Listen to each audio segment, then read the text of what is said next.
नमस्कार, मैं आस्था पांडे और आप देख रहे हैं सी न्यूज़ भारत और रुख करेंगे यूपी बुलेटिन की ओर। यूपी बुलेटिन में बात होगी अमरोहा की, जहां नगर पालिका क्षेत्र में बीते कुछ वर्षों में विकास की तस्वीर तेजी से बदली है। साथ ही बात होगी बलिया की, जहां डॉक्टर भीमराव अंबेडकर की जयंती धूमधाम से मनाई गई है। ऐसी तमाम खबरों पर विस्तार से करेंगे चर्चा।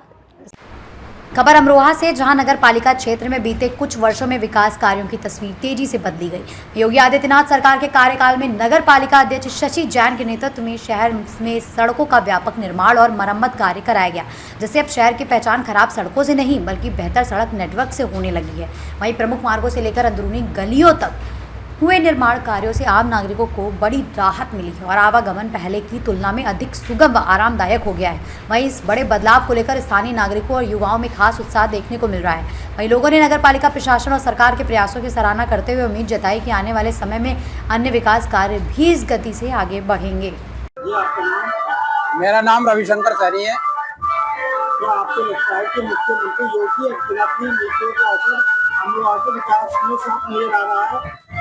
जी बिल्कुल, जहाँ तक हम कहें कि एक बार संदेश आया था माननीय मुख्यमंत्री जी का कि यूपी में सभी सड़कें गड्ढा मुक्त होनी चाहिए, तो उसका असर हम अमरोहा में देखते हैं। सभी सड़कें बहुत ही अच्छी बनी हुई हैं और गड्ढा मुक्त। वासु, क्या आपको लगता है कि मुख्यमंत्री योगी आदित्यनाथ की नीतियों का असर अमरोहा के विकास में साफ नजर आ रहा है? इसमें कोई दो राय नहीं है। जब से योगी सरकार 2017 के बाद अस्तित्व में, उत्तर प्रदेश के अस्तित्व में आई है भाजपा सरकार, अपना वनवास पूरा करके, ये देखा जा रहा है कि जितनी भी कार्यकारी नीतियां लागू करी हैं उसके द्वारा अमरोहा, मैं अपने अपने शहर अमरोहा की बात करूं तो चहुमुखी विकास, यहाँ पर डबल इंजन की सरकार चल रही है एक तरीके से कहा जाए तो, क्योंकि ऊपर योगी जी बैठे हैं स्टेट में और हमारे अमरोहा नगर में माननीय शशि जैन जी चहुमुखी विकास कर रही हैं। आप अमरोहा के चारों तरफ कहीं भी निकल जाइएगा, एक ऐसा सौंदर्यकरण का प्रभाव उन्होंने डाल दिया है कि सड़कों के चारों तरफ स्ट्रीट लाइटें, सड़कें बेहतरीन बनवा दी गई हैं। अब लगभग जब बरसात होती है तो पानी नहीं रुक पाता वहां पर, लगभग 10 मिनट के अंतर्गत पानी पूरा निकल जाता है। अमरोहा को गड्ढा मुक्त बनाने में पालिका अध्यक्ष शशि जैन के प्रयासों को आप किस तरह देखते हैं? प्रयास तो काफी हद तक अच्छा है उनका और लगभग समस्त गड्ढे भरे भी जाते हैं, परंतु बरसात के बाद कहीं ना कहीं, ये तो पूरे देश की दिक्कत है, कहीं ना कहीं कुछ ना कुछ गड्ढा रह ही जाता है। जी, आपका नाम? मेरा नाम बिलाल चौधरी। कहाँ से हैं? मैं अमरोहा, शहर अमरोहा से हूँ। क्या आपको लगता है कि मुख्यमंत्री योगी आदित्यनाथ की नीतियों का असर अमरोहा के विकास में साफ नजर आ रहा है? निश्चित रूप से देखा जाए तो अमरोहा में माननीय मुख्यमंत्री जी की नीतियों का विकास का असर बिल्कुल देखा जा सकता है। जैसे अमरोहा को स्मार्ट सिटी का दर्जा मिलना, अमरोहा में चहुमुखा विकास, निरंतर सड़कों पे गड्ढा मुक्त बनाने का प्रयास किया जा रहा है। माननीय श्रीमती शशि जैन द्वारा नगर पालिका अध्यक्ष जो है वो अमरोहा में निरंतर गड्ढा मुक्त छोड़िए सड़कों का नया जाल बिछा रही है और विकास की ओर अमरोहा को और बढ़ा रही है। पहले के मुकाबले अब के मुकाबले देखा जाए तो जमीन आसमान का अमरोहा में सड़कों के विकास में देखा गया। सड़कों के विकास साथ साथ स्वच्छता पे भी पालिका की अध्यक्ष श्रीमती शशि जैन बहुत निरंतर प्रयास के साथ काम कर रही हैं और शहर को चमकाने का काम कर रही है। और साथ ही साथ माननीय मुख्यमंत्री योगी आदित्यनाथ जी का धन्यवाद कि हमारे शहर अमरोहा को चमकाने के लिए और स्मार्ट सिटी का दर्जा देने के लिए। आपका नाम? बाबूराम सैनी। और जो विकास योगी जी कर रहे हैं उसके विषय में तो खैर मेरे पास वो शब्द ही नहीं है जो मैं बोल सकूं उनके लिए। और जो भी वो कर रहा है बहुत अच्छा कर रहा है और देश में विदेश में नाम हो रहा है योगी जी का। उत्तर प्रदेश सरकार का सबसे ऊपर नाम है पूरे भारत में। सही है, बढ़िया सड़कें बन रही है, विकास हो रहा है। नाले जो कभी पहली सरकारों में 6 महीने में एक बार होते थे, अब हमारे नगर पालिका भारतीय जनता पार्टी के हर महीने नाले सफा हो रहे हैं। 15 दिन में, 8-10 दिन में, महीने में सफा हो जाते हैं नाले। पहले संतोषजनक ये मानते हैं कि पहले बारिश हो जाती थी, 4-4 दिन हमारे हिंदू कॉलेज का पानी नहीं निकलता था, अब 4 घंटे में पार हो जाता है। इतनी बारिश पड़े 4 घंटे से ज्यादा नहीं लगते पार होने में। पहले 4-4 दिन भरता था, लोग दुखी हो जाते थे। मेहमान आते थे, वो लोग अमरोहा को गालियां देते थे। गाड़ियों में हम दिल्ली काम करते थे, जाते थे, लोग कहते थे अरे यार तुम्हारा भी कोई अमरोहा है, पानी भर जाता तो निकलता ही नहीं। अब कोई नहीं कहता इस बात को। हो रहा है, विकास हो रहा है, सरकार बहुत अच्छा काम कर रही है।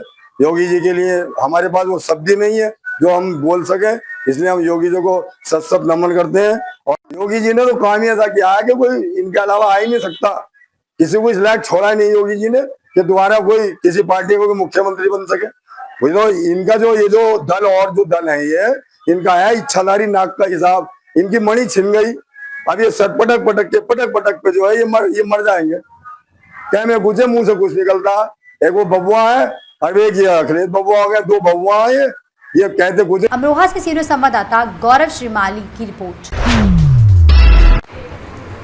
खबर अयोध्या से, जहां मंडल क्षेत्र के हलियापुर में स्थित मातृ एवं शिशु कल्याण केंद्र लंबे समय से करीब 30 से 40 वर्षों तक बंद रहने के बाद जुलाई 2025 से पुनः सक्रिय हो गया।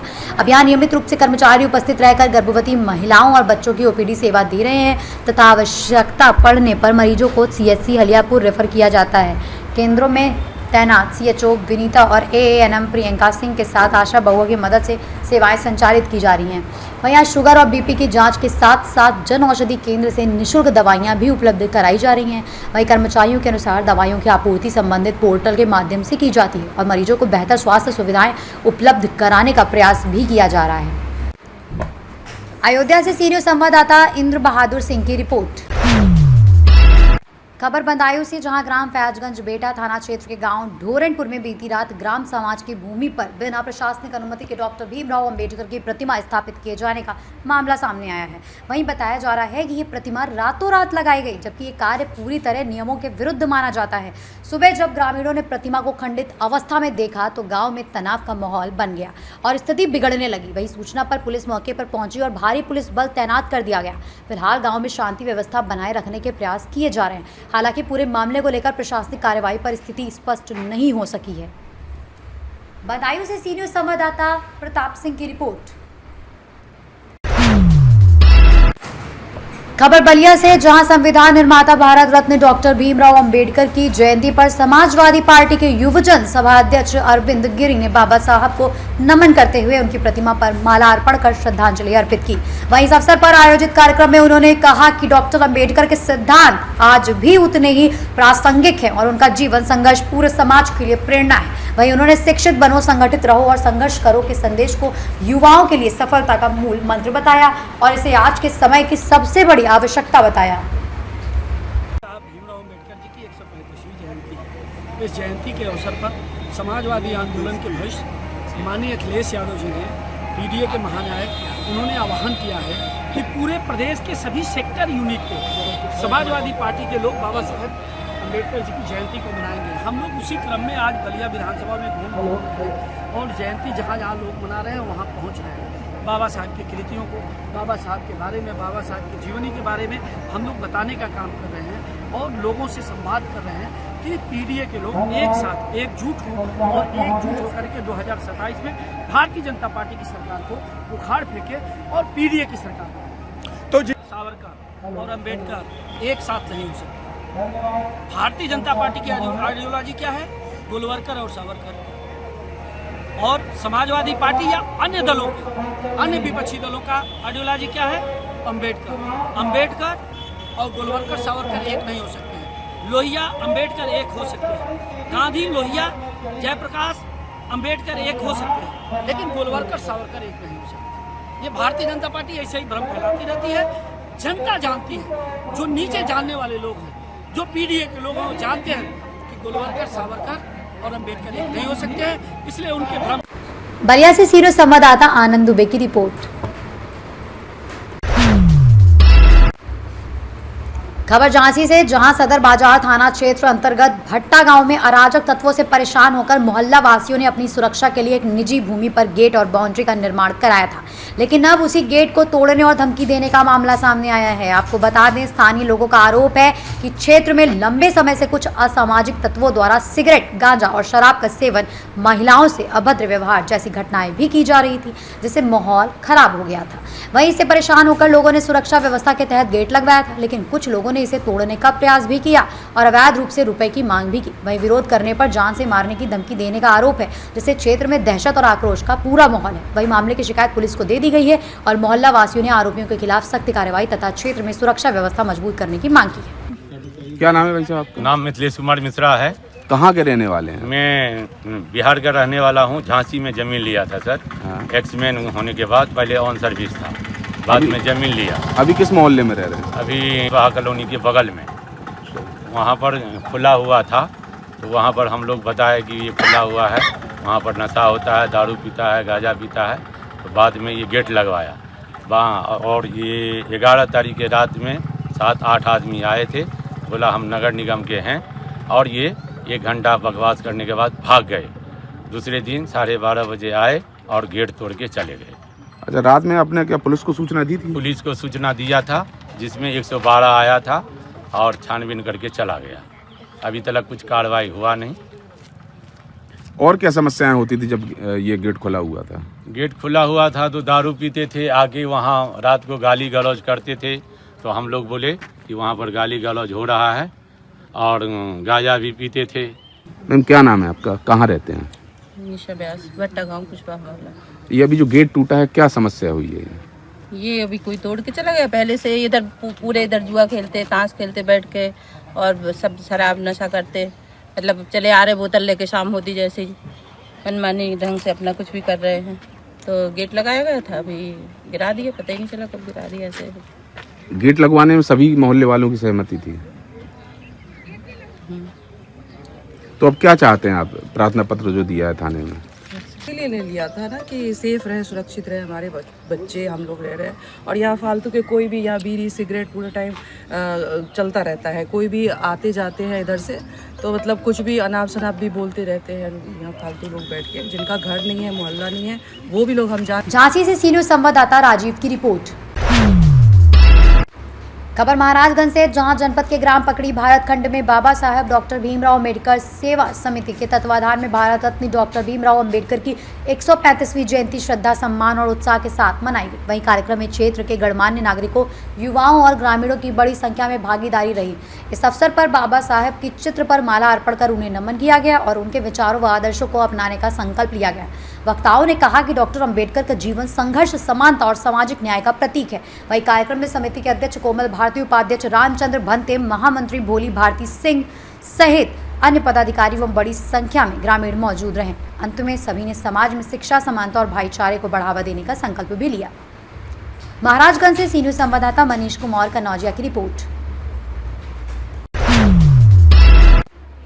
खबर मुरादाबाद से, जहां भारतीय जनता पार्टी महिला मोर्चा की ओर से शक्ति वंदन अधिनियम को लेकर एक भव्य बाइक रैली निकाली गई, जिसका शुभारंभ भाजपा महानगर अध्यक्ष गिरीश बंदोला ने किया।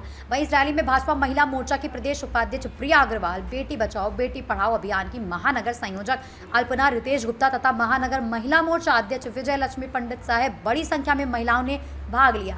रैली भाजपा कार्यालय से शुरू होकर दिल्ली रोड, चौधरी चरण सिंह चौक, लोको सिड, महाराणा प्रताप चौक, रेलवे स्टेशन, बुद्ध बाजार, टाउन हॉल और पीली कोठी चौराहा होते हुए वापस दिल्ली रोड पर पहुंचकर संपन्न हुई। इस दौरान महिलाओं ने केंद्र सरकार के शक्ति वंदन अधिनियम के तहत मिलने वाले अधिकारों और हिस्सेदारी पर खुशी भी जताई और इसे महिला सशक्तिकरण की दिशा में महत्वपूर्ण कदम बताया गया। मुरादाबाद से सीनियर संवाददाता राजकुमार कश्यप की रिपोर्ट।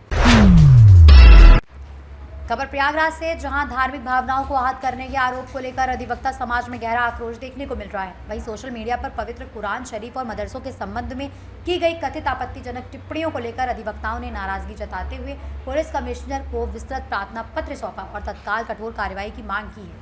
वहीं अधिवक्ताओं ने कहा कि इस प्रकार की बयानबाजी न केवल धार्मिक आस्था पर प्रहार है, बल्कि सामाजिक सौहार्द और गंगा जमुनी तहजीब को भी नुकसान पहुंचाती है। उन्होंने मांग की है कि मामले की निष्पक्ष जांच कर दोषियों के खिलाफ FIR दर्ज कर शीघ्र गिरफ्तारी की मांग की जाए। फिलहाल अधिवक्ता समाज ने प्रशासन को समय दिया है, लेकिन जल्द कार्रवाई न होने पर आंदोलन की चेतावनी भी दी है।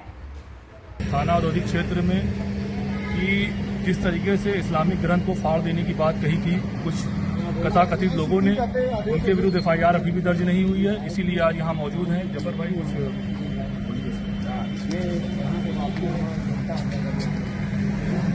इसमें जो है बेटर ये है कि इसमें धार्मिक भावनाओं के ऊपर जो ठेस पहुंच रहा है, इस तरह की घटनाएं नहीं होना चाहिए। और उसके बाद ये घटना होने के बाद इस समय जो है वो अपने घर से भगे हुए हैं और वहाँ पर नोटिस भी चिपका दी गई है। जो है ये बहुत बड़ा दुर्भाग्य की बात है कि वो कम से कम अगर वो कह रहे हैं कि ये चीज़ें किताब में है तो उसको उनको प्रेजेंट होना चाहिए जो, लेकिन वो प्रेजेंट हो नहीं रहे हैं, वो भगे हैं जो। ऐसे गलत शब्द का प्रयोग करना एक बहुत बड़ी निंदनीय कार्य है, इसको ना करें। ये बहुत बड़ा दुर्भाग्य की बात। आज हम लोग पुलिस कमिश्नर आयुक्त के कार्यालय में मौजूद हैं। सभी अधिवक्तागण हल्दी से भी आए अधिवक्तागण, वहाँ के इस्लामिक ग्रंथ को फाड़ देने की बात कही थी। आज हम लोग यहाँ मौजूद होकर सब लोगों ने अपनी बात कमिश्नर साहब को बताया। उन्होंने आश्वासन दिया कि इस पे जांच करके FIR की जाएगी। इस तरीके से जो भी आपसी सौहार्द बिगाड़ रहे हैं, प्रशासन से निवेदन है इनके ऊपर तत्काल FIR किया जाए ताकि इनका मनोबल आगे न बढ़े। और आप बताइए। बताने की जरूरत यह है कि आज तमाम अधिवक्तागण मिल करके मुस्लिम समाज जिसको अपने जान से ज्यादा कीमती समझता है, उस पवित्र कुरान के बारे में एक ऐसी अभद्र टिप्पणी, अपशब्द भाषा जिससे प्रयागराज से सीनियर संवाददाता जाबिर की रिपोर्ट। फिलहाल इस बुलेटिन में बस इतना ही। बाकी देश और दुनिया की तमाम बड़ी खबरों के लिए बने रहिए सी न्यूज़ भारत के साथ।